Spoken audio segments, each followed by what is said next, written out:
All right, so on to our week 3 lecture. Now, before we start this, I just want to make an announcement. So, I am going to adjust a little bit on the grading, and what I mean by that is the quizzes. All right, I'm now offering 110 points. All right, however, the cap is 100 points towards the final grade. So what this means is it's giving you 10 points of a little bit of leeway to either make some mistakes, maybe miss one. Um, and this is kind of a way to help you guys when it comes along.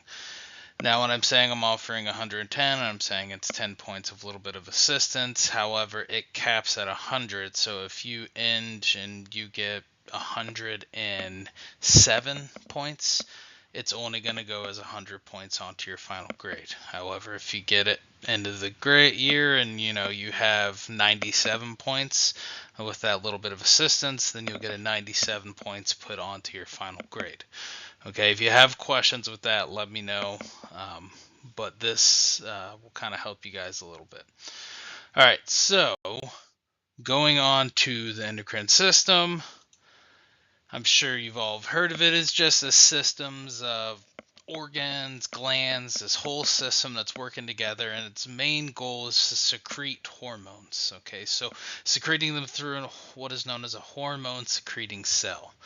Now, when I'm saying secrete, I'm not saying it just spits it out, it also produces it. All right, so it gets whatever signaling, whatever response to the environment that allows those cells to go through a process of producing the hormones, then releasing the hormones into bloodstream. And this is all done to help regulate our vital functions. Okay, so since it's getting into our bloodstream, a key kind of idea on endocrine is that these hormones that are being made and released, it's going to act on distant target cells with whatever appropriate receptor.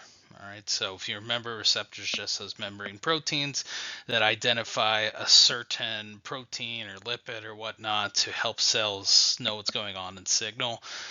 Now, this system will use those to get a direct response with whatever it needs to correct or fix or do. All right, and with the endocrine system, its responses are much slower, but they can also vary. Some are seconds, all depending on location. Others will take hours. Some will even take days. So the responses, while mostly are slower, they can be quicker effects. But more importantly, those responses have a longer lasting effects. Okay, so think of like estrogen and testosterone, long-lasting effects that assist with reproductive systems being formed and functioning, that continue on through our whole entire life. All right, and these influences, while they go to a certain type of cell that has an appropriate receptor, these influences are wholly widespread. All right, it can affect many tissues simultaneously. So it's not just like, okay, the hormone is going into the bloodstream, it's gone to the kidney, it's found this receptor. It could be interacting on other types of organs at the same time, which can have an effect occurring throughout the whole body at one point. Now, puberty is probably the most idea you probably think of when you think of the endocrine system. As I said, we have estrogen, testosterone, there's a couple other hormones that are going to impact, like progesterone, things like that. But puberty is strongly affected by this system, and it's done in a manner to help get your growth, your development, and even impacts your behavior. All right, so like I said, estrogen in females, that promotes your fat deposition in the breasts and hips. And in your males, if you have rising testosterone levels, that's where you increase your muscle mass, you enlarge the vocal cords, the voice starts to deepen, for instance. Now, not only does an endocrine system help with development, all right, and it's not just in puberty, okay, so it can help in fetal development and so forth and later on in life, but like I said, puberty is most commonly studied. But it can also do a key role in just maintaining homeostasis throughout the body. All right, so it can regulate the cardiac muscle activity. All right, glandular secretion, obviously, metabolism, as I said, growth and development, your reproductive processes, estrogen and testosterone really come into play when it comes to reproductive processes, and actually it can impact your circadian rhythms. And we'll get to kind of how those correlate throughout the lecture. Now, as I said, this whole system is kind of like a bunch of glands that interact with producing and secreting whatever hormone in a response. But there's actually two major types of glands that do this within the system. All right, and they're known as the exocrine and the endocrine. All right, and they differ on how they secrete or how they make the hormone, as well as where exactly they are releasing them. So exocrine glands, they secrete products into ducts of a structure.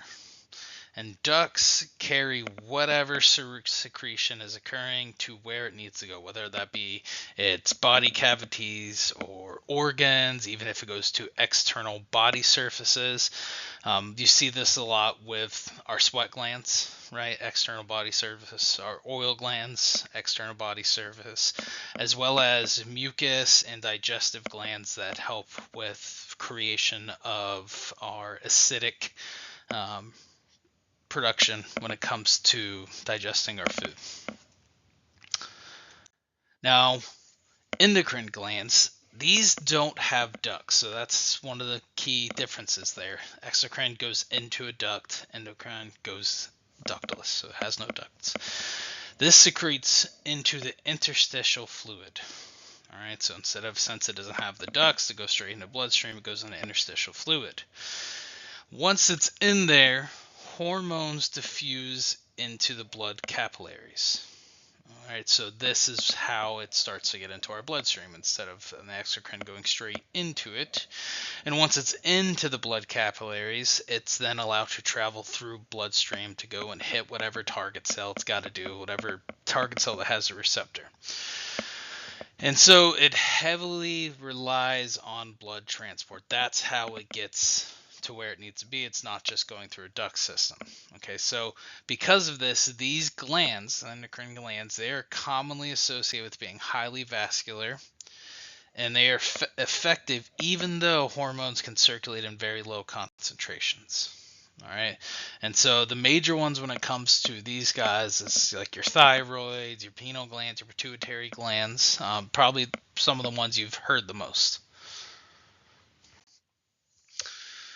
Now, there is some exceptions, and what I mean by that is some organs are just not exclusively endocrine, so they can do a little bit of both. All right, and they still release hormones even though they're not exactly a part of the endocrine gland system. All right, and I just have a list here so you kind of get an idea of what I mean. We actually have a lot of it, so in summary, able to produce the hormones, but it's not exclusively a part of this endocrine system. All right, so it's not just the endocrine system is one little exclusive club. Some other ones can help as well with the hormone release. This is kind of just an example of exactly what endocrine glands can be found throughout the body. They are the ones that are here in bolded. Okay, and then I have included some that are not so much considered the endocrines. Okay, those are the exceptions of the list we just saw. So our endocrine system is completely throughout our entire body. All right, so it's not just completely localized to one specific region. Now, as I mentioned, as you know, this hormone is being produced as a response, as it is being pushed off into circulation, either by the ducts or by the interstitial fluid, they start to circulate throughout the body. And it has to find its target cell. It can't just start acting on other random cells, or else you're going to have an effect on development issues, homeostasis. So it has to find its target cell that has a specific receptor for that hormone. All right. And when it does do this, it triggers a cell response, or cellular signaling is another way to think about it. And so as I said, it can't just go all willy-nilly and bind to whatever target cell needs to do, but not just doing that, it has to be regulated in the portion of the cell itself, because we don't want to have some constant signaling occurring, or let alone no signaling occurring. So not only does the presence of the receptor in the target cell lead to a regulation, but the receptor becomes regulated in its own self. Okay. And so first thing is, when I'm saying receptor on a target cell, I'm not just saying there's one tiny little protein on one cell that's doing the job that the hormone's got to do. There is thousands of receptors for any given hormone on just one cell. Okay, so don't think of it as you have this one tiny little protein that is attaching to this target cell. Now, the regulation can occur in two ways: a down regulation and an up regulation. So the name's exactly how it sounds when what it does. Okay, down regulation will commonly occur when hormone levels are extremely high. Now that makes sense, because if hormone levels are extremely high, we can have an acceleration of the cell response, which can lead to changes in the homeostasis of the body. So when this occurs, what happens is the number of receptors starts to decrease. Okay, whether the cell is a response of internalizing or taking in the receptor and starting to break it down, or just limiting the cell's production of the receptor itself. So altogether, that reduces the sensitivity of the target cells towards that whatever hormone it is. So you're down regulating the number of receptors, which is reducing the sensitivity, altogether reducing the cell's response. Now, upregulation, again, similar to the name. Okay, this is when hormone levels are low. All right, so, on the flip side, instead of being high and having too much of a signaling, this is when it's being too low and you're not having enough signaling to deem whatever response that is needed. So on the flip side, the number of receptors get increased. Commonly, what occurs here is it leads to the signaling, leads to an increase in genetic expression and protein production of whatever receptors need to be made. So the cells will start to increase and ramp up the protein production of whatever receptor, send it to the plasma membrane, and in a sense, it's making more and more receptors, which then allows it to recognize more and more of that hormone that is actually pretty low. So you're enhancing the sensitivity and allowing such signaling to occur in such a faster manner that you get a response. Okay. Now, as you can start to see, receptors are important. So a hormone cannot act unless it binds to its receptor. All right, so it doesn't just do its job all by itself. It has to have its receptors. So that's where regulation just becomes so important to actually get the response that is needed. Now, just like anything, there's different classifications of hormones: circulating versus local hormones. Now, again, the names are pretty straightforward. Circulating hormones, those are your guys that are to get secreted into your interstitial fluid, okay, and get to the bloodstream. So endocrine hormones. And those will affect distant target cells. It makes sense, because once it's into the bloodstream, it leads to the circulation of the cells, which is going to push them farther away, so they're no longer considered local to the secretion area. And these guys persist within blood circulation for, minutes to hours, all depending on what type of hormone it is secreted and, the continuing of a response that is needed. But just like anything, we have regulation. Okay, we saw regulation with the receptors. Hormones also need to be regulated. And eventually what occurs is hormones become inactivated by the liver via specific proteases that are breaking down the hormones. Okay, and then it is further then excreted by the kidneys. So a lot of your hormones that are not being utilized, maybe you have excess, is being broken down in your body, and you're just basically peeing them out. Okay, so those are circulating hormones. So remember, circulating hormones circulate. The effect is distant. Now, local hormones, they are going to act without the bloodstream. Okay, so they're staying local to where they're secreted, so no bloodstream. And those have two different classes, paracrines and autocrines. Paracrines, they will act on nearby cells. So hormone is released. There is a cell population within the surrounding duct or the surrounding area. They then go and have an effect on those guys. Autocrines act on the same cell that secrete them. Now, I know this is kind of interesting, and why the hell do we want that? But again, it comes with sometimes self-activation is needed for a quicker response. So a lot of times the cells themselves, to have a response, will produce and release the hormone that is needed to lead to an increase in activation. All right, so the autocrines will act on the same cell that secreted them. So think of it as an automatic response. Autocrines, automatic response. And the circulating hormones, while we showed that they're minutes to hours, these guys are normally just short-lived. Okay, again, they start to be broken down by proteases, not so much within the liver or within the kidneys. Usually a lot of surrounding free proteases or cells themselves will help to break them down, so they're normally short-lived. So this is anywhere from seconds to minutes. Okay, so they don't live as long as circulating hormones. So that is just a classification by, I guess you could say, the distance. Okay, if it's happening to cells that are closer versus cells that are further away. But they can also, the hormones, be classified by their solubility.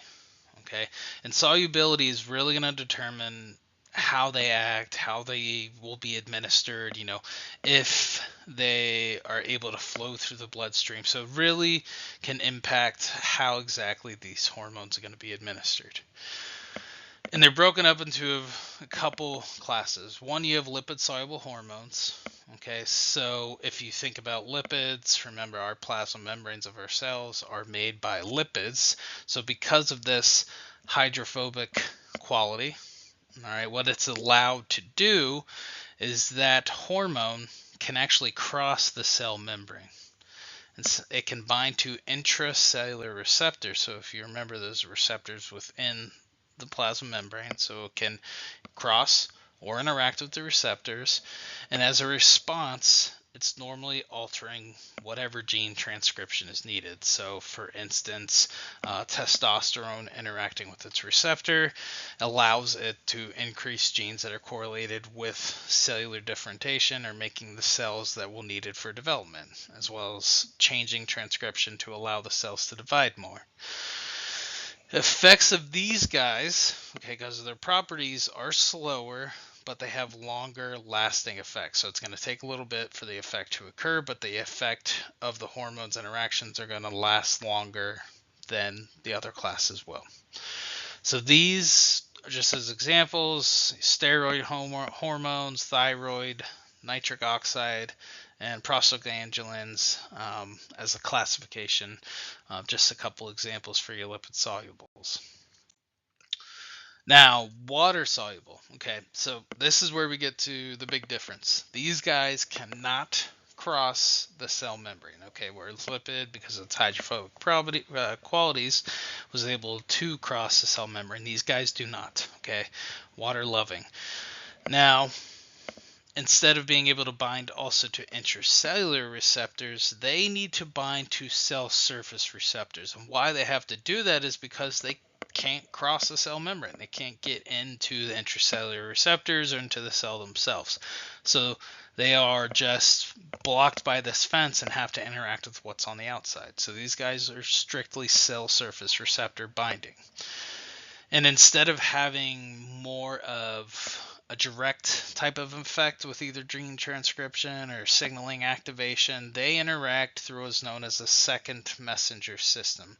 Now, second messenger system, we'll talk about, they're kind of like they go forth and they hand off the letter to the mailman that needs to then be delivered into the cell. Okay, so they use another chemical or molecule as that mailman or the second messenger to deliver the system's response. These guys, unlike the last one, they have a really rapid response, but they are short-lived. Okay, so instead of a slow response that is going to, long lasting effect that is going to occur, it's going to be rapid and it's going to be very short lived of an effect. These are your probably some that you've heard a lot of, your amine hormones, so your epinephrine, peptide hormones, protein hormones, glycoproteins, so those proteins that have carbohydrates attached. A lot of times these ones are interacting with more of metabolism, homeostasis. Now, as the response, their qualities, they are transported in blood in different ways. Because remember, we have some that don't like water as much, and some that love water, just not only dictating if what they're going to bind to or if they're going to go across the cell membrane, but it's also going to decide how they transport. So water soluble is pretty easy. Okay, they just circulate freely and they're dissolved in plasma. Okay, so they're soluble in water. Lipid soluble, these guys need a little bit of an assistance. And they travel bound to other proteins, and these proteins are known as transport proteins. Now, these proteins are made by the liver.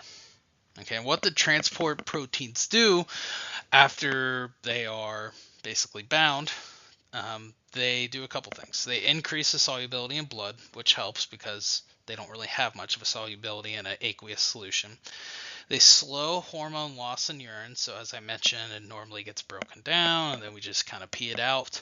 This actually slows that effect. Okay, so we don't lose these hormones as too quick to use, basically. All right, so it slows the hormones loss in urine. And as a response to that, instead of us just getting rid of them, it starts to create this circulating hormone reserve. All right, so we're having almost like a constant hormone circulating reserve that's occurring for usage when needed. All right, and actually, these guys are pretty unactive. All right, so not many of them are free and biologically active at any time. So they're not just floating around without a transport protein able to do the things. Majority of your lipid soluble hormones are circulating in your blood right now, and they are bound to the transport proteins, just waiting for an activation signal or binding to a transport cell. This is just a quick little table for you guys. I'll let you look at it. It's, some of the 4 things you should get away from these. Water soluble, like I said, derived from amino acids mostly, travel freely, bind to a receptor on the cell membrane, short half-life, so they don't stay around as long. Lipid solubles, mostly lipids, hence the name. Travels bound to a protein, binds to intracellular receptors or can cross, and it has a longer half-life, so sticks around. You guys can use that kind of as a study assistant. So, we got hormones, we got receptors, they bind. We need to determine exactly what hormone response is. And it depends on some things. The hormone type, obviously, because each type does its own little thing.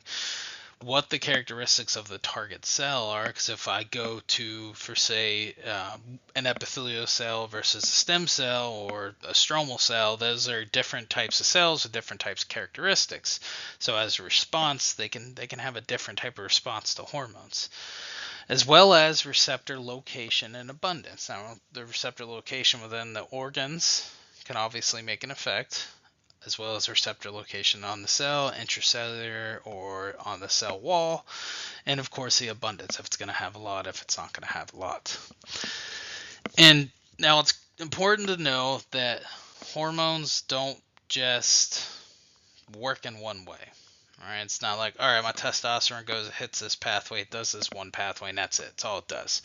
They can actually produce different types of responses, and the different types of responses occur in different tissues. All right, and it's all because of the different characteristics of target cells. All right, so activating different intracellular pathways. Maybe the target cell is a stem cell. Maybe the target cell is an epithelial cell. Those different pathways it can activate are all different pathways, different responses that occur to the cell. Okay, and a couple summary here, just what hormones may do is they're going to alter the membrane permeability. So this will allow more intake of either other hormones or other signaling factors to come in through the membrane, can stimulate transport of substances. Okay, so it can help actually with lipid solubles, for instance. It can change metabolic reaction rates, not just in cells themselves, but also overarching within our body. Trigger muscle contraction. All right, so when you're exercising, the muscle contraction is actually occurring from tons of things, but hormones do help with that. And bigly, it's regulating gene expression, whether it's going to increase your genes or decrease your genes, which is going to change a lot of these responses. Now, receptor location, like I said, we kind of already talked about this, and it's lipid-soluble hormones. They're going to bind to the intracellular receptors, so receptors that are within the membrane or within the cells themselves. Water-soluble hormones, those are going to have to bind to plasma membrane receptors, and it's all required before any cellular response occurs. But each one has its own, I guess you could say, general action. It is different, obviously, with the hormone or with the cell type, but there is a general idea of how it occurs. All right, so the mechanism of action of these lipid-soluble hormones, they diffuse through plasma membranes, because remember, these guys can go through the plasma membrane. They bind to receptors that are in the cytosol or receptors that are actually on the nucleus, but as a response, the hormone receptor complex binds to DNA. All right, so whether it's a cytosol or the nucleus, it comes together with its receptor and it allows it to bind to DNA within the cell. And once it binds to DNA in the cell, this kind of comes what is known as a transcription factor. Now, as its name is, and gene is transcribed, a transcription factor can help to determine if specific genes get turned on or if they get turned off, all dependent on the pathway or what hormone it is there. Now, as you all remember from some of your Bio 171 or general bios, once transcription is on, messenger RNA is then produced, and then the messenger RNA is then made into new proteins. They become synthesized. And once that is done, the cellular activity can change depending on what protein you made or where the protein has to go. Okay. And key features with this mechanism is that, like we said before, it's slower onset, so slower response to it going. Okay, so it takes a while to get the ramped ups going, but the effects are long lasting. And these guys, okay, they directly control gene transcription. Okay, so if you remember what we'll see when we get to the water soluble is, remember, they have the second messenger system, so they're not really directly leading to changes. Lipid soluble hormones, they themselves will directly control it. Okay, now there is some exceptions. All right, some of them, lipid soluble, can actually act as water soluble hormones as well. So they can also bind to receptors on the outside. Okay, so receptors on the plasma membrane, they can also bind to, and they can also function in the mechanistic pathway that we'll see when we talk about the water soluble, as they would too. So they kind of have a couple hormones that can do both. Now again, this is just an example, right? You have transport proteins coming in. They have that lipid-soluble hormone. Now, eventually, once it gets to a location it needs to go, it will start to activate itself. And by activate itself is just the transport protein leaves. All right, so now it's considered biologically active. It leaves, all right, because remember this, it doesn't like to be in an aqueous solution, so it leaves. All right, and what happens is it will eventually diffuse into a cell, okay, through the plasma membrane. And it finds a receptor either on the nucleus or within the cytosol, and it becomes what is known as activated. Okay, so an activated complex occurs, and it finds the DNA. All right, so it finds the DNA, and in the process, these two come together, transcription factor and DNA, they make your messenger RNA, and so forth. They then form protein by the messenger RNA. And then the new protein is then the determining factor of what's going to happen to this target cell. Is it going to change into a different cell? Is this actually going to make more receptor or make a new hormone? But all in all, it's that new protein that is produced as a response to this signaling pathway and the gene alterations. Okay, so water soluble. Like we said, there's a secondary messenger that's used, and it's all because it can't cross the membrane like we just saw with lipid soluble. So it has to interact with a receptor on the outside, which then leads to a secondary messenger occurring. Now, one of the most common ways is cyclic AMP secondary messenger pathway. Okay, so the hormone is considered what is known as the first messenger in this instance. All right, so that is the first messenger, and it binds to a membrane receptor when it goes through its pathway. All right, because remember, I'm going to embed this into your head. It cannot cross the plasma membrane. Once it binds to the receptor, what occurs is the receptor activates what is known as a G protein, or guanine protein. Now, this G protein then goes forth, once it's activated, to bind to adenylyl cyclase. So this is just an enzyme. And what it helps do is takes ATP and converts it to cyclic AMP. And now, as you remember, if ATP is used in such a way of getting rid of phosphate bond, there's energy being involved, right? Energy being released. And so that cyclic AMP activates protein kinases. And protein kinases go and then they phosphorylate target proteins. So they're just finding a protein that is a target and they put a phosphate or a phospho group onto it. And now once those targeted proteins are phosphorylated, a cellular response can occur as kind of like a, so think of it as a phosphorylate target protein. It's kind of like putting a flag down. And then once it sees the flag, the cellular response can then occur. Okay, and this, of course, can be as regulated, I guess you could say, mostly in the form of a termination.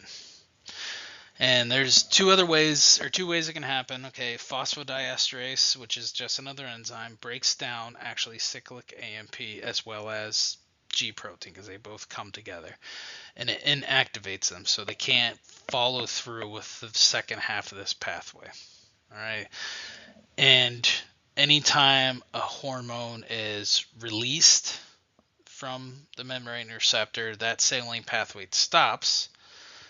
But if it continues to stay bound, or if more of a cycle of more hormones binding to the membrane receptor, it allows it to go forth. But if that hormone no longer binds, it leaves, then they can't continue on. So the termination can occur either by an entrance of another enzyme which breaks down the proteins, making them inactive, or the hormone, the first messenger, no longer binding to a receptor.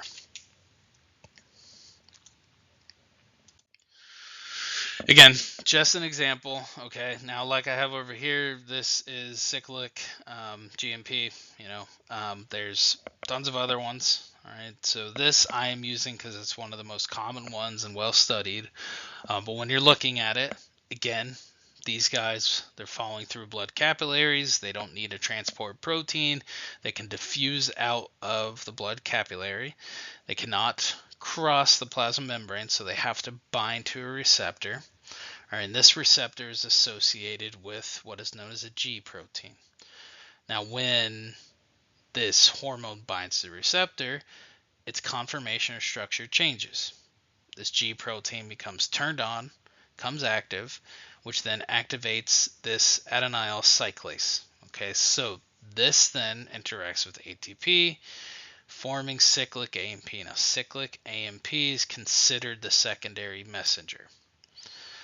Now, what occurs after that is cyclic AMP activates protein kinases. Okay, and I have here that this is an inactivation step. Okay, so we just talked about signal termination. If this needs to be stopped, this is at the point where phosphodiesterase comes in and activates. Okay, so this is where that termination occurs. But if the termination doesn't occur, cyclic AMP activates protein kinases.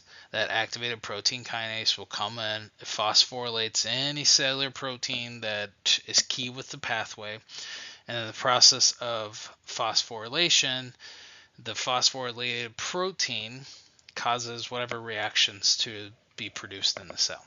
Okay, because you're changing a structure of a protein. If you remember anything from 171 or Gen Bio's structure of protein, the structure of anything is really what helps dictate its function. So that adding of a phosphorylated group is going to change the function of that protein, and as such change whatever it needs to in the cell.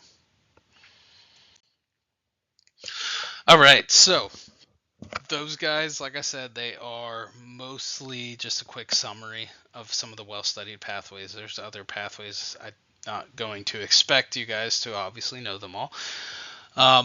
But now when it comes to regulation of those pathways, yes, we talked about when it shuts off, if it can be stopped, but what can also occur is we have what is known as signal amplification, and it's exactly what it sounds like.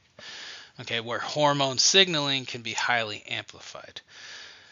Now, there's a couple ways this can happen. All right, so whereas if you had one hormone molecule, if you have more hormone molecules, what occurs is it activates more G proteins. Activation of more G proteins produces tons of cyclic AMP. So if remember, cyclic AMP is a secondary messenger. So then if you have a lot of cyclic AMP, that can activate even more protein kinases. And as a response, that just alters tons of proteins by adding phosphorylations to them. Okay, so when it comes to this type of hormone signaling, there is a response to a highly amplified, and it's all dependent on the amount of hormone molecules, which just leads to a cascade of an increase of such steps. Okay, now because of this, we don't really need a lot of hormone. All right, the hormone concentration can actually be pretty small, it can be pretty low, but because of this amplification process, you can have quite a large response in a simple target cell, which can lead to a change in the physiological effects of either homeostasis or development. So, now we got an idea of kind of what a hormone is, if it can be regulated, how it can be regulated, but what we didn't talk about is how we got there in the first place, and that is considered hormone release, right, or the patterns of hormone release. Most of them are just shot out or secreted in just short little intermittent bursts, just psh, psh, psh. But little to no hormone is released between those bursts. All right, so think of it as kind of like balloon lets some air out. That's the hormones. We pinch that tip cut shut. No air comes out. That is between the bursts. We open the burst again, and the balloon opens again, and air comes out. That is how the hormone release occurs. Now, this can change. All right, and that's another form of regulation, all dependent on the body's response. This is considered an increased stimulation. So an increased stimulation leads to those bursts occurring but more frequent, so more opening and release.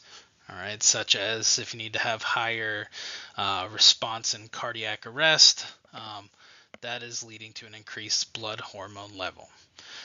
Decreased stimulation is where you have more space between the bursts. So it's a burst, wait a while, a burst, fewer, and as a response you will have lower blood hormone levels. All right, so each of these two are kind of like a control with hormone levels and circulation.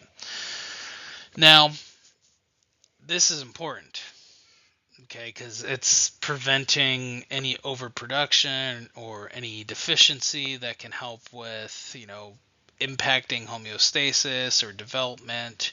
And while you may think this is very just simple, it's just, okay, we're just shooting out some hormones. I doubt it's that big of an effect. It's actually quite dramatic when it comes to developmental side of things and can lead to many of your stunted growth disorders that you'll see. Okay, so hormones can interact with themselves. Okay, just like any protein, any receptor, they can have interactions with one cell. There's three different types of these interactions. They're permissive, synergistic, and antagonistic. The names basically say exactly what they do. Permissive effects, you have one hormone that will just enhance the responsiveness to another. And what that normally does is that hormone will go, whether it be, lipid or water, and it increases receptor number. All right, so it increases the receptor number, so again, gene expression, or enzyme availability. So if you have more receptors, if you have more enzymes, it can carry on the pathways in an increased manner, so you're increasing the other hormones' responsiveness. Okay, this you see with thyroid hormones that actually go forth and they increase tissue responsive to epinephrine. Now, synergistic effects, a combined effect is greater than the sum of individual effects. So you're not just having like the permissive, one comes in, the other one does its job much better. It's a combined effect together.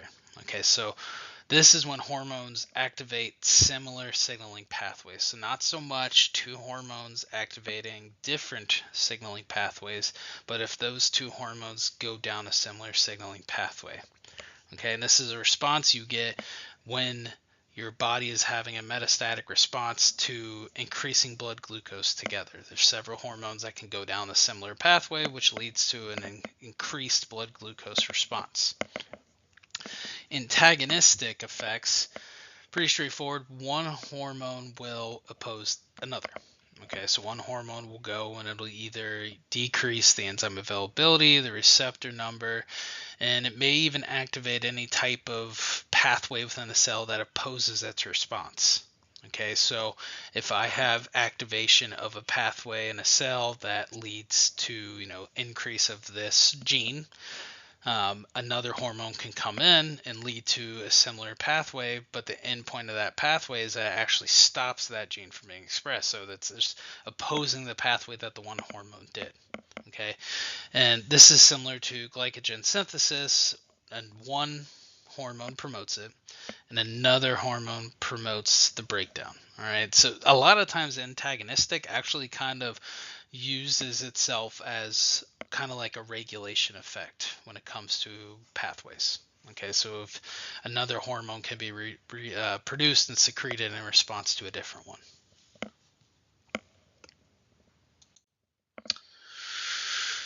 Now, other mechanisms of control come from a variety of places. You have neural control, chemical control, and hormonal control. We kind of already talked about hormonal right there, but neural control is, as its name sounds, it's the nervous system or nerves coming together to lead to a regulation of the secretion. Some nerve impulses actually will stimulate hormone release. You see this a lot when muscle contraction occurs. Muscle contraction is not just done by skeletal muscle cells.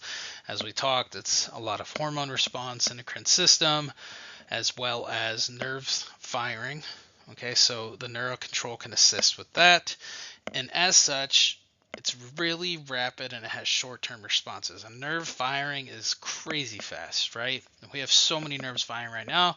They're just going at such a rapid pace. So as such, if it was doing that associated with hormone release, it is rapidly releasing hormones with a short-term response. Okay. Now, whereas chemical control, this one, its name is pretty straightforward, right? You got changes in blood levels of whatever molecules, nutrients, ions, all that, but all things that can regulate secretion. This is why, eating a diet with such diverse amount of vitamins or nutrients can really have a decent amount of impact on your hormones, right? So that's why we see a lot of hormone disorders now with the change in diets, exercise, stuff like that. It leads to chemical changes, such as if you have a low blood level of calcium, it can increase parathyroid hormone secretion, whereas on the flip side, if you actually had a high level, it decreased the parathyroid hormone secretion. All right, so this whole mechanism actually links blood chemistry or whatever chemistry, molecules, all that fun stuff in the blood to direct hormone release. Now we just talked about this one. So one hormone can regulate the secretion of another.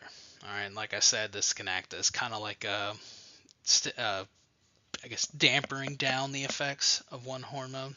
And so it comes in certain pathways, most commonly studied. It's a hypothalamic pituitary target gland pathway. which helps to control the stimulation of hormone release from these endocrine glands, okay, to control various of the hormones that would have released as a response. So nerve system can have a control, blood chemistry or chemical control, hormonal control when it comes to regulating the secretion. Feedback mechanisms. Okay, so you've probably all heard of feedback mechanisms, right? When it comes to hormones, okay, and you'll probably start to see a theme with regulation, but the most common is negative feedback when we're looking at feedback to secretion or the mechanistic response of hormones. And that is just reversing the original stimulus. And it most commonly prevents excessive hormone levels. So just the pretty common pattern is hormone increases, physiological effect occurs because it is occurring, and in response to it, there is a regulation that decreases that hormone secretion. All right, so physiological effect is occurring and it's giving negative feedback to the secretion. And remember, this is the primary mechanism for maintaining hormonal balance. Now, positive feedback can occur, but it's quite rare. All right, and it's on the flip side. Your response is going to enhance the original stimulus. So hormone secretion basically would just continue, in some instances even ramp up until whatever specific event, a physiological event, needs to occur. Now, this is, like I said, it's rare, but it's actually common and seen in oxytocin during childbirth. Okay, oxytocin is key when it comes to childbirth. It helps with contractions of the uterine. As you have contractions, more oxytocin becomes released, and obviously it's release because you're going to have contractions, and it will actually end until delivery occurs. Okay, so no longer need the contractions to help with the childbirth, so oxytocin eventually would bring back.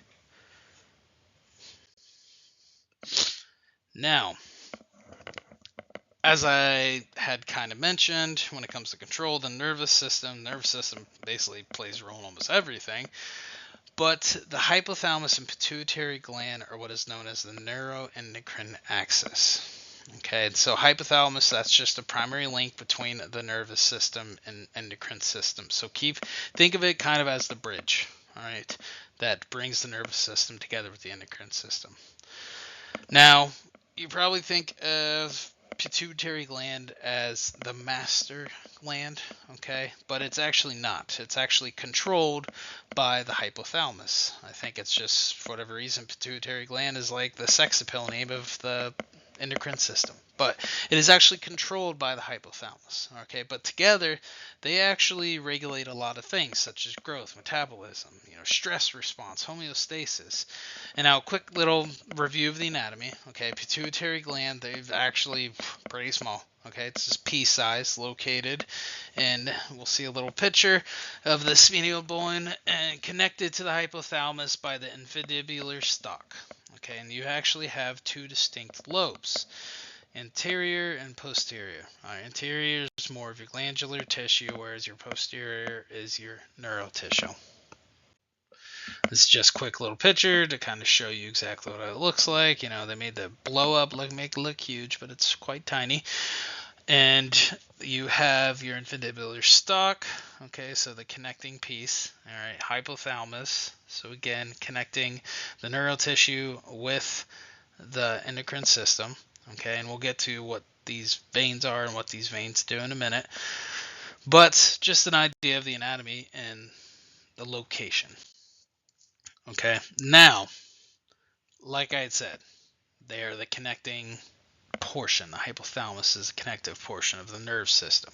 Okay, so hypothalamus, as such, has what is known as neurosecretory cells, or specifically hypothalamic neurosecretory cells.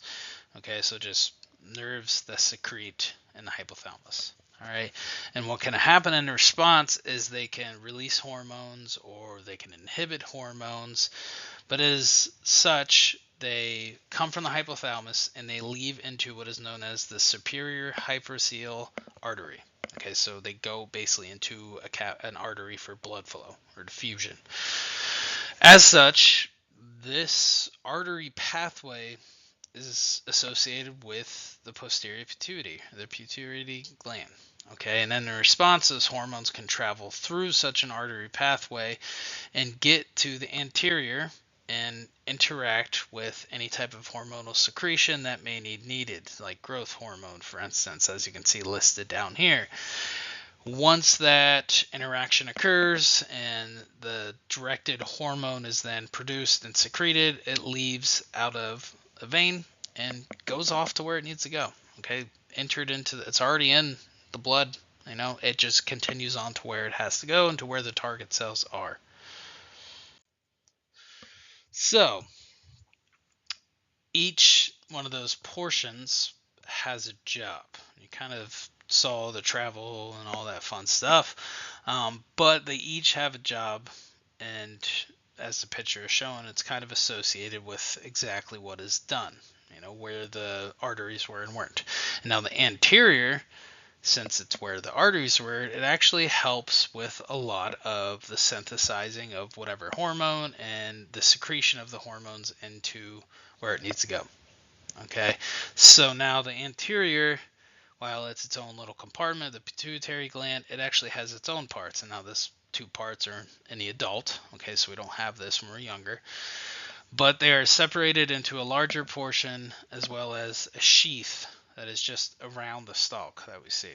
Okay, and these parts, this anterior pituitary, have a variety of major cell types, and these cell types are what interacts with whatever hormone or response is from that neurosecretory cells, and then allows them to get the message to make the hormone that is needed to then be flushed into the body. Okay, so for instance, somatotrophs helps with growth hormone production and secretion. All right, I won't go through every single one of them, but I would make aware that these major cell types are specific to the hormone that needs to be released and are done so in a response to the neurosecretory cells of the hypothalamus.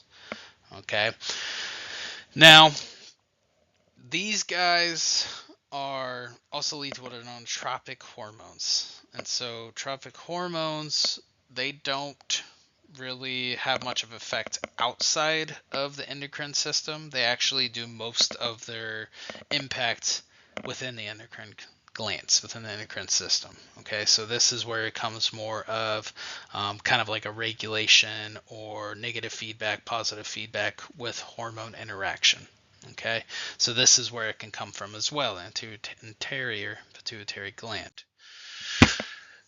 And because the hypothalamus is, more of, I don't want to say the master of the pituitary, it has some control over the anterior pituitary gland.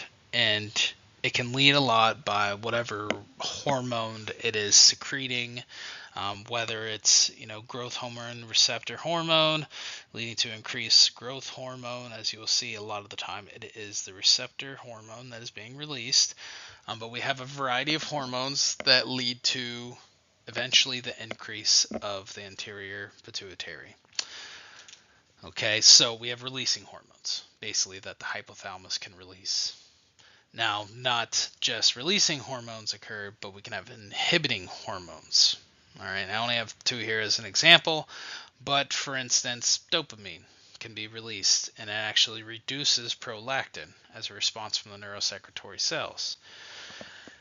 So basically, the hypothalamus is the control for this side, and it's all depending on if the hypothalamus response for the neurosecretory cells is going to have releasing hormones or inhibiting hormones. Now, it's just not one or the other, though. It can also kind of play in at the same time as almost like a cocktail of other hormones, because maybe you need an increase of growth hormone, but you need a decrease in prolactin. So both releasing and inhibiting hormones can be introduced at the same time. All right. So these target gland hormones, they can inhibit both. All right, they can impact the anterior pituitary, but actually sometimes they can impact the hypothalamus. All right, such as cortisol. All right, it reduces the release and then the hypothalamus, but it can also reduce the release of ACTH in the pituitary glands. Okay, so sometimes both of them can be impacted by negative feedback. This is just a quick little kind of diagram of exactly what I just said and how cortisol helps. You have your CRH, which comes out of the hypothalamus into the anterior pituitary, making ACTH. That can then go on down to the cortex, and eventually to cortisol. Okay, now cortisol, if it has too much, okay, it can lead to a negative feedback. So cortisol can come back around, and the elevated levels can either inhibit the release of ACTH, or not just or, but also and or, so it can happen at the same time. It can elevated cortisol can then inhibit the release of CRH. Okay, so again, negative feedback can occur and actually impact both of them. All right, so we've already kind of talked about this, how exactly the hypothalamus controls the anterior pituitary. This is a little more written out, I guess, some more details. So I will go gently over these. So as I've talked about, hypothalamus, it's above the optic chiasm. Those neurosecretory cells, those are the ones that synthesize, promote the release of either releasing or inhibiting hormones. All right, so that's where they come from. They are packaged inside vesicles, okay, and it reaches the axon terminals of the neurosecretory cells, and it goes by fast axonal transport. Now, once those guys are excited, nerve impulses trigger the exocytosis of those vesicles, and then the hypothalamic hormones diffuse into the blood of the primary plexus of the hypophyseal portal system. Okay, and that was the system of the arteries that we've seen on the last slide. Okay, now those hormones, the hypothalamic hormones, those are transported by blood, right, through the portal veins and into the secondary plexus, and those hormones diffuse out of the bloodstream, and that's when they interact with anterior pituitary cells. All right, so those extra cells that decide which hormones are going to be secreted, whether it be like growth hormones and so forth. And so it interacts with those and then allows them to produce and secrete the hormones that they are responsible for. And then they push those guys into the secondary plexus capillaries. Now, once that occurs, those hormones then drain into the veins and go into general circulation, and that's when they start to travel through the body and go to their target cells that they're getting to. Okay, now a fun fact: the pituitary hormones, the anterior pituitary hormones, those act on other endocrine glands. All right, so those are tropic hormones or tropins. All right. All right, so just putting this into more of a picture format, you have your hypothalamus. Again, it's when neurosecretory cells, they synthesize and promote the release of either release hormones or inhibiting hormones, and then they package them in vesicles, they reach the axon terminals, they then undergo transport. Once they're activated, okay, they leave the neurons and they go into the primary plexus portal system. Okay, so it's just a portal system of basically arteries. Okay, and now once they're in there, they are transported by the blood. Okay, so they're transported by the blood through the portal veins and into the secondary plexus. Okay, so they kind of kick it in here. All right, now once they're in the secondary plexus, that is when the cells are interacting with the hormones. So the spaces in between that you kind of see here, that is when the cluster of those specific cells are going to be. So those cells interact with whatever is in the secondary plexus. Once they come out, they interact, they synthesize and release the hormones, then it goes back into the secondary plexus, okay, but then it funnels out of the veins and goes to wherever in the body it needs to go to get its job done. So the portal system, like I said, it's just a specialized vascular pathway, okay, and it links the hypothalamus and the anterior pituitary. So I think of it as a portal from the hypothalamus to the anterior pituitary.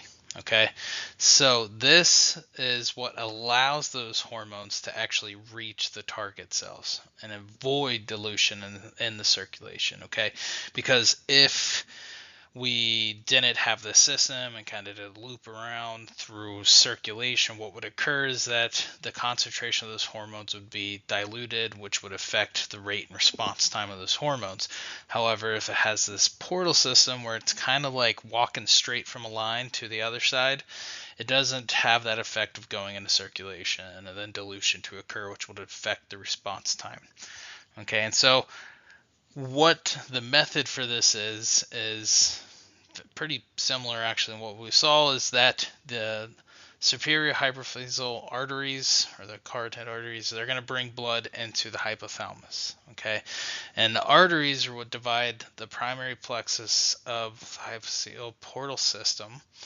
But blood drains from the portal veins in that system, and it goes down the outside of the infundibular stalk. So that stalk that connects hypothalamus with the gland. Okay, and the portal veins that are in that anterior pituitary, those will come together and form the secondary capillary plexus. Now that is what drains from the gland via those veins.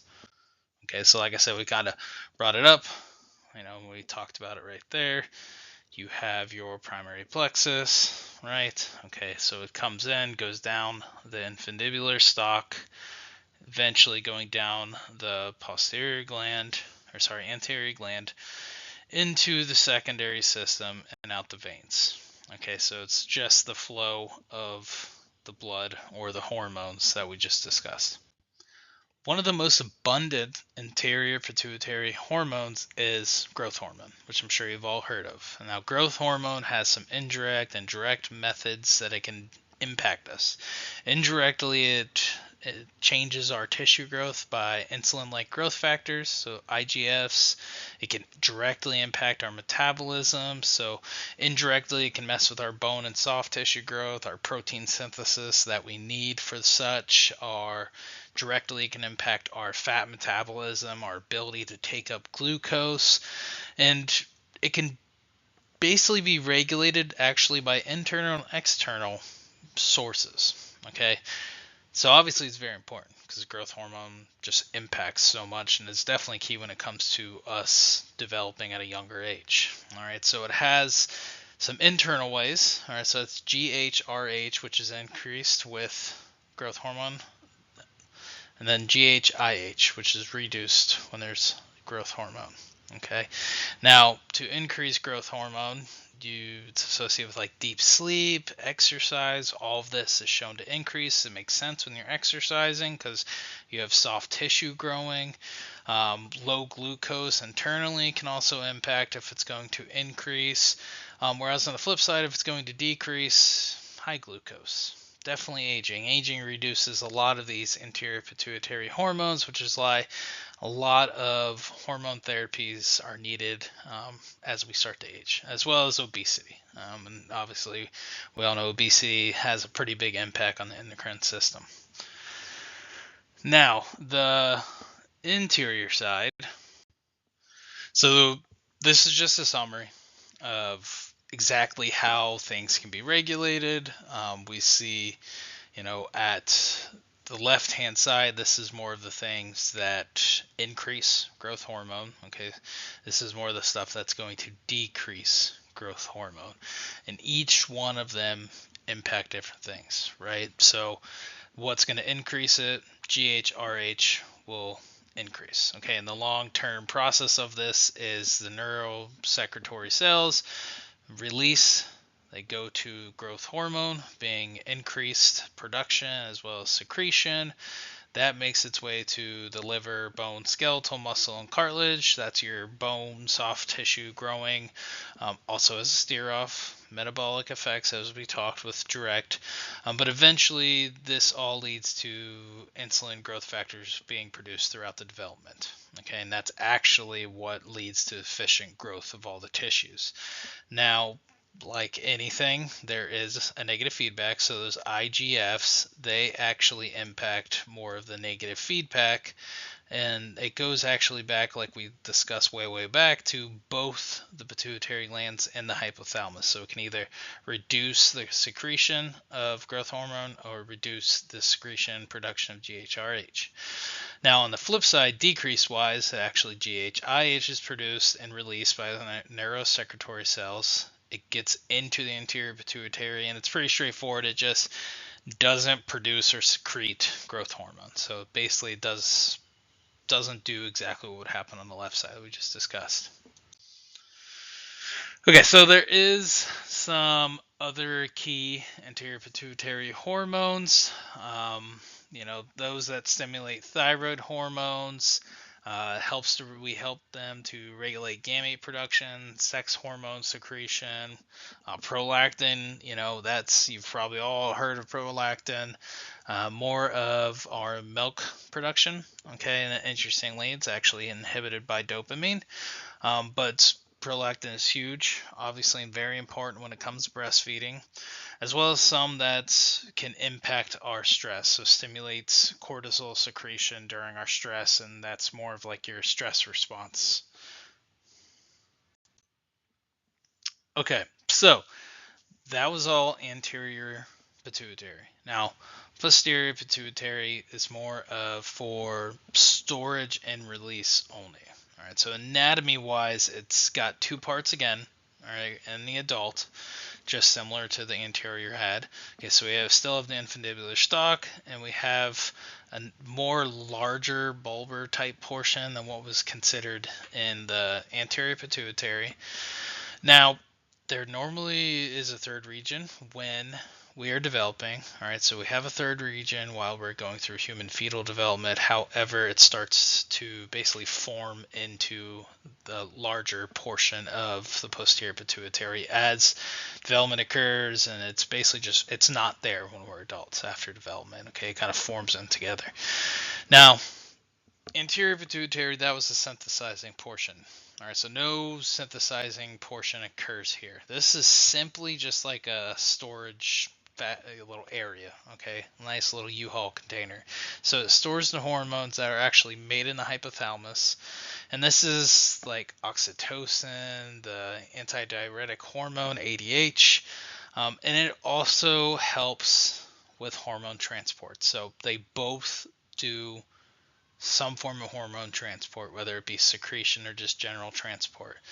Okay, and so like hormone transport in the posterior pituitary, those hormones are synthesized, okay, in the hypothalamic nuclei, just like we had prior. They travel via a different tract, okay, hypothalamic hypophyseal tract, and then once they're ready released, they're released into circulation. But this time they aren't just kind of going through the flow of things. They get released into circulation once there's a neural stimulation. Right, then they're allowed to get released into circulation for use. Okay, so this is just kind of an anatomical idea of it. Obviously, it's in the same region. Instead of our anterior pituitary, which is on the right side here, as you can see in your image, we have it more on the left side. All right, so now when you're looking into the hypothalamus and the neurosecretory cells, your cell bodies are sticking in the hypothalamus when you're in the neurosecretory cells. Okay, however, their axons streak down all the way into the posterior pituitary. Okay, so cell bodies, hypothalamus, axon terminals, all the way into the posterior pituitaries. Okay, now this basically forms this region where it starts to go from the hypothalamus into the infundibular stalk, but it's actually inside or getting into the posterior pituitary. That central region, think of it as almost like a fence you're going over, that is your hypothalamic hypophyseal tract. All right, so that is where the axons of the neurosecretory cells follow. Okay, so all the way through, the axons fall through this tract, and at the end of it, the axonal terminals are basically within the posterior pituitaries. Now, I mentioned two before of specific hormones. Okay, there is more, but we're going to talk about two of the major ones: oxytocin and antidiuretic hormone, or ADH. All right, we all know what oxytocin is, right? It stimulates your uterine contractions. We talked about that a little bit before with contractions during childbirth and more of a positive feedback. All right, but it also helps with milk ejection during breastfeeding. Actually, that is oxytocin is the first hormone that is triggered and leads to an increase in prolactin release. Okay, and the prolactin is actually there what helps with the contraction of the breast ducts, which leads to the actual milk secretion out of the nipple. All right, so it's I do breast development, so I got all that stuff down. And it's also linked to bonding and social behaviors, which, going back to breastfeeding, is actually what helps a lot of mothers who may have breastfeeding issues psychologically have shown if they do more bonding, social behaviors with their child, you can actually recover some of the delay in breastfeeding they have because overstimulating oxytocin leading to the changes in prolactin and secretion and all that fun stuff. So that's oxytocin, love hormone, right? Antidiuretic hormones, ADHs, those promote water reabsorption in the kidneys. Okay, obviously we want to have water within our body, and water reabsorption in the kidneys helps to keep us hydrated, right? And it also has a role in decreasing our urine volume. And this guy actually does a lot of things that you probably never thought of. Not only is water reabsorption, not only is it decreasing your urine volume, but it also is help there for vasoconstriction, which helps to increase your blood pressure. So it plays a role in not only your kidneys, your urine volume, and everything, but it also helps to manipulate your blood pressure. This guy is probably one of the best ones as an example to show that it's got different pathways dependent on which organ it's going to or which target cells it's going to. Okay, so vasoconstriction is obviously within your veins and your arteries, whereas obviously in the kidneys, it is the kidneys. All right, so same hormone, different organs and cells, different pathways doing different things. Okay, and because it does so much different things, its release is just stimulated by so many different things. All right. Since we talked about water reabsorption, it's impacted by blood osmolarity. All right, that is regulated by osmoreceptors. All right, so it's receptors that will change and detect differences in the osmolarity of blood. It detects if the blood volume is reduced, if the pressure is changed. Obviously, with the vasoconstriction, it would see the pressure changing or detect it. Blood volume is, again, it's going to tie back to water reabsorption as well as decreasing urine volume. But it also, just like almost anything else, it has external impacts. Okay, so stress, pain, certain drugs like nicotine, they can lead to an increased release. And there's some that can actually decrease. All right, so alcohol actually inhibits the ADH release. All right. This is just, again, a nice little picture to kind of show exactly what you mean. Neurosecretory cells are in your paraventricle and suprahepatic nuclei, the hypothalamus. Okay, they synthesize oxytocin and the ADH. All right, so hormones are packed in vesicles and the body cells of neurosecretory cells. Those vesicles move fast down the axonal transport. All right, so they follow that tract all the way from the hypothalamus into the pituitary gland. All right, so they follow the hypothalamic hypophyseal tract. Now, once they are into the posterior pituitary, instead of going into the cells or anything like that, they hit kind of like a storage center. Okay, so they're stored. Now, when that stimulus comes, the stimulus comes and it excites the hypothalamus, the nerve fires. Okay, so the nerve fire and it triggers exocytosis, and finally the oxytocin and the ADH will go into bloodstream. Okay, and it goes in the bloodstream by the inferior hypophyseal artery. Okay, so it goes into that, the capillary plexus, and then it eventually makes its way to the hypophyseal vein. All right, it basically does exactly what it did on the anterior side. Once it's there in the vein, it then goes into circulation, goes and does whatever each hormone has to do with its targeted cells or targeted receptors. Okay, so this one is probably definitely the gland you think of anytime someone talks about endocrine system. All right, the thyroid gland. Everybody hears I have thyroid gland issues. I have thyroid this. So the thyroid gland obviously has quite important roles. All right. Now it's location wise, it's located in the inferior to the larynx, okay, anterior to the trachea, and the structure has two lateral lobes that are connected by an isthmus. All right, so this may include like a pyramidal lobe, which we'll see in a little bit, and it's actually quite small. Okay, it's like 30 grams. It's actually really small. I know most people are like, this has to be a huge gland. It's so important. It's actually quite small. And why it's so important is that the immune cell has a lot to do with it, or an immune system. Okay, so its functional units kind of do a lot of what it does. It's called its thyroid follicles. Okay, and they, again, just like anything, have their own little cells or molecule interactions. They have T thyrocytes. Okay, those are the ones that produce the hormones. They have a lumen that's filled with colloid. That's your thyroglobulin and iodine. You have C thyrocytes. Those are actually like kind of between the follicles, and those secrete calcitonin. And now, if we look back at the thyroid hormones that are produced by those T thyrocytes, actually they produce lipid soluble, iodine containing hormones. They produce a lot of a variety of hormones. Again, this is why it's kind of the thought of main impact is just there's such a plethora of hormones it's producing. All right, like thyroxine, that's an iodine atom. It's a huge major secretion hormone.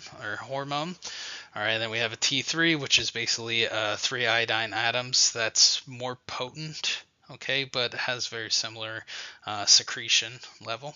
All right. Now, like I had said, when you're looking at the thyroid gland, okay, so trachea right up in here. It's probably why if you ever gone to a doctor's and then you say I have, I don't feel good, I have this issue and I just feel like crap, I'm sick. You'll see some of them kind of grab your thyroid gland here to kind of see if it's swollen. All right, it's because a lot of the release of the hormones is a ramp up for any type of infection or like immune cell response. So the hormones can help with that. So that's why a lot of them will swell. Okay, think of it as it's got to do more of a work. So it's promoting more cells that are going to release whatever hormones are needed. Okay, so when you're looking at the thyroid, again, it's got a right lobe, a left lobe. Okay, and this is your isthmus of the thyroid gland. Okay, so like I said, it connects both of them, kind of smack dab in the middle. All right, and then your primordial lobe of the thyroid gland is the one that goes basically straight up your throat. Okay, so it's kind of like a trident if you're looking at your throat. Okay, so you have your right lobe on one side, your left lobe on the other, and your primordial lobe of the thyroid gland that goes straight up. Okay, and your isthmus is more of, it goes again straight up and divvies off kind of like out of a dual fork, kind of in that way. So this guy is pretty unique because it basically does almost everything. All right, so it's synthesized, it stores, it releases. Okay, it's the only one that can actually store a huge amount. Like I know we talked about the other one, how it has a storage factor. This guy, yes, it stores, but it stores just huge amounts of hormones, about 100-day supply per hormone. Okay, and as such, the storage has to be quite regulated. The synthesis, the storage, and the release has to be regulated. And it's got quite a significant chemical interaction when it comes to the mechanism of doing that. All right, so first what happens is as a synthesis is occurring, you have iodide trapping. Okay, so that's active transport of an iodine from blood into follicular cells. Okay, so once they're in follicular cells, what happens is those thyroid globulin becomes synthesized. It's produced in the rear, it goes from the rear to the Golgi, it gets secreted into the follicular lumen, and then oxidation of the iodide into iodine occurs. And it all comes together. Okay, so we have iodine and TGB at this point. Iodine binds to the tyrosines in TGB. This is called iodination. And then T1 or MIT and T2 or Di2 is formed. Okay, and then they have some form of coupling within the hormones. Okay, so the hormones become coupling with one another. And a T2 and a T2 interact. They form what is known as T4. Okay, T1 and T2 then interact and they form what is known as T3.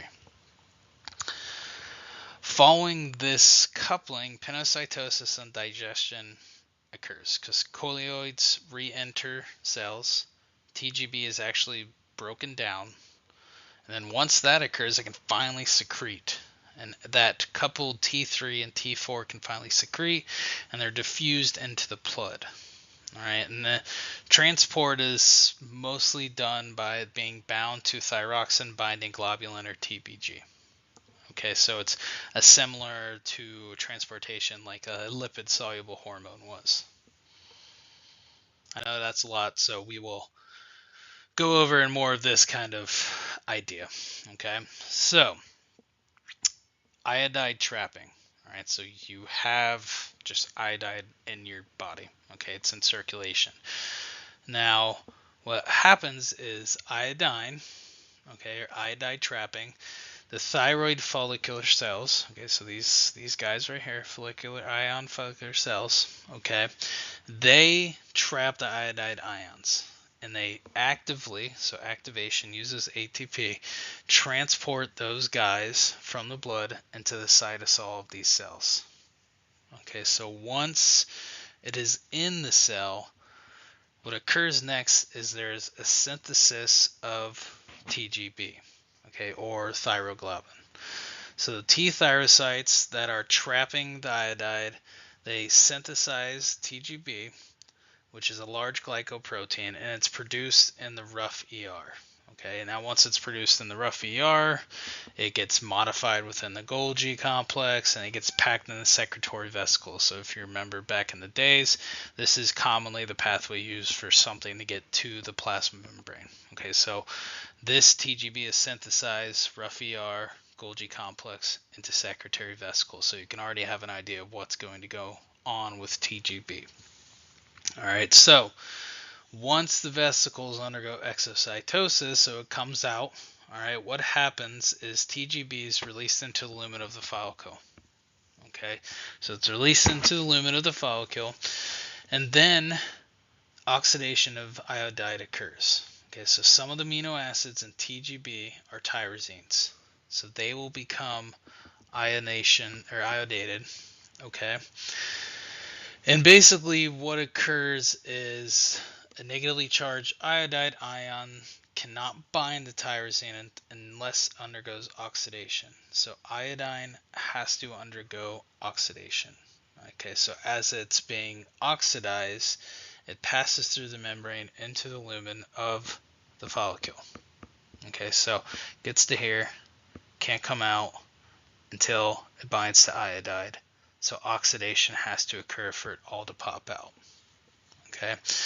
Now, ionation of tyrosine. So as those iodine atoms, as these iodine atoms form, okay, they react with tyrosines that are part of the thyroglobulin molecules. So they bind one iodine atom to the TGB, okay, and that makes a monodioditrisone, so T1. And then a second ionization produces a trisone, that is your T2. Okay, so you can kind of see them here. You got T1, T2. Okay, so following that, okay, the TGB is now attached to iodine atoms. It's formed either T1 or T2, but it accumulates and stored within the lumen of the thyroid follicle. Okay, so at this point, this is more the storage portion of it. So next is the coupling. So basically, what happens at the synthesis of the thyroid hormone is two of these two T molecules can join to form a T4, or one T1 and one T2 join to form a T3. So it's all dependent on the coupling factor, okay? And so after those guys couple, what occurs is known as pinocytosis. So pinocytosis is basically just the bring in, right? So bringing things from the outside in by pinching off the plasma membrane surrounding. All right, so pinocytosis comes in and digestion of it occurs. All right, so droplets re-enter into the T thyrocytes by pinocytosis, and they merge with lysosomes. And those digestive enzymes that are in the lysosomes, they begin to break down TGB. All right, so in the breaking down of the TGB that was formed, it's cutting off molecules of T3, it's cutting off molecules of T4, it's all just basically chopping it up. And then lastly, once that's done, the T3 and T4 is made, those thyroid hormones become secreted. Okay, but they're lipid soluble. So this is where they're secreted, but they have to bind that transport protein known as TPG. Okay, and now those guys can go off into through blood, through circulation, get to the cells they need to get. Hope that makes sense. If not, you can always contact me. We can go over it. Okay.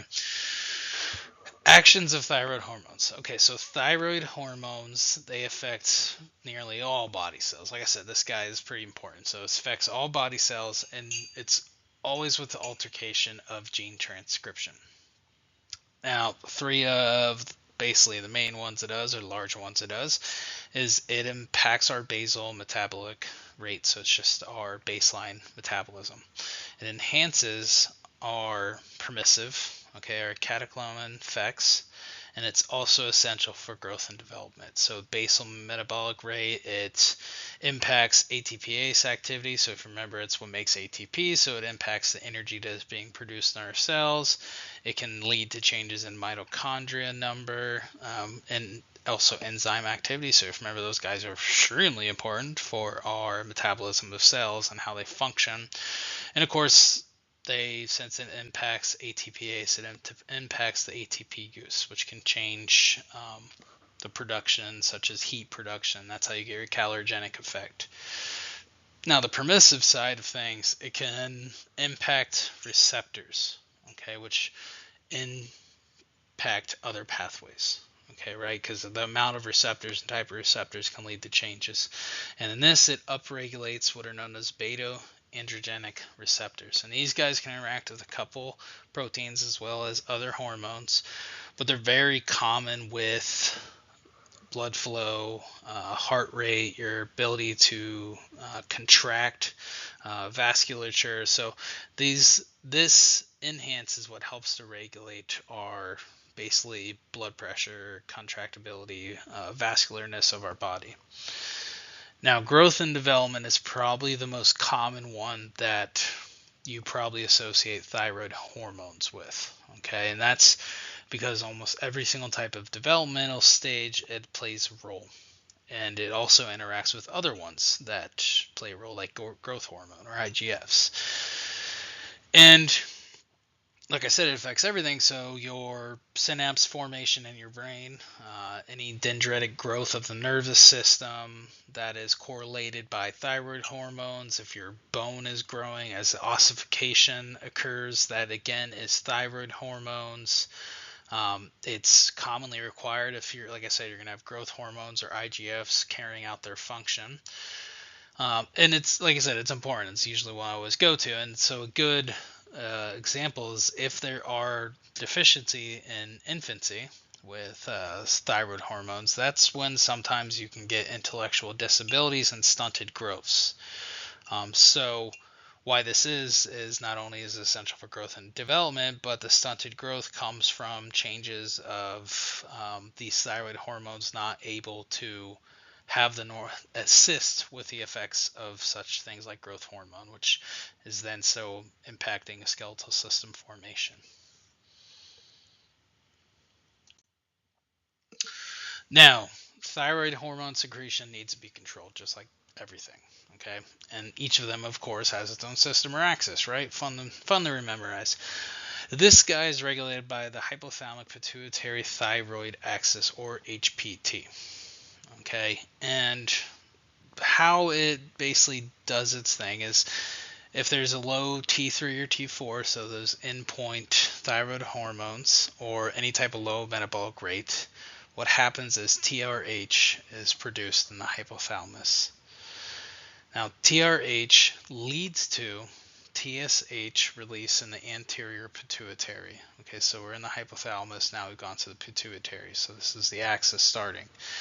Now, once the TSH stimulates, okay, it helps to promote your iodide trapping, the synthesis and release of hormones, growth of follicular cells, because if you have more of those cells, you can carry out more of the either making more of the hormones, sometimes bringing back the production of the cells to control.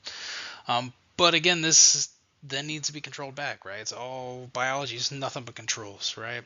And so as the system goes, 1 to 3 is eventually your T3 and T4 are rising. And eventually it gets to the point where the physiological effect is done. There's too much of those guys.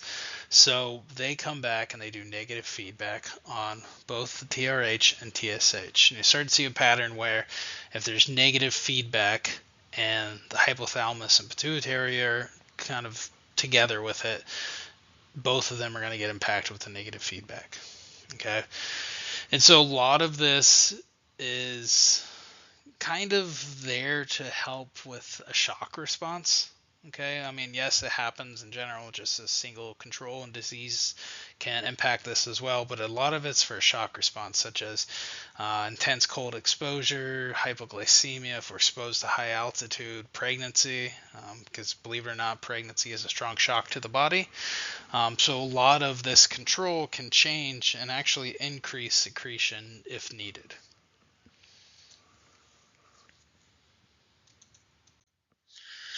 This is just an example, or I guess a summary, you should say, of what I just discussed. Okay, so like low levels, T3 and T4s, right? Low metabolic rate, homeostasis is messed up.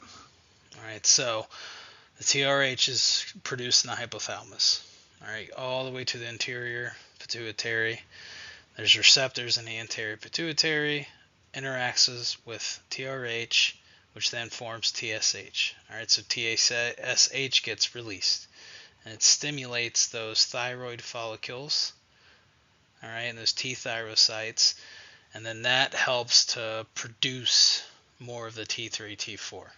And those guys go out, they do whatever effect they have to do, and in the process, everything kind of gets covered up. All right, everything's kind of fixed. You got your metabolism back to normal. You got your thyroid hormones back to normal. Those T3s and T4s, they plop right back up and they stop the TRH or they stop the TSH. Okay, so that's your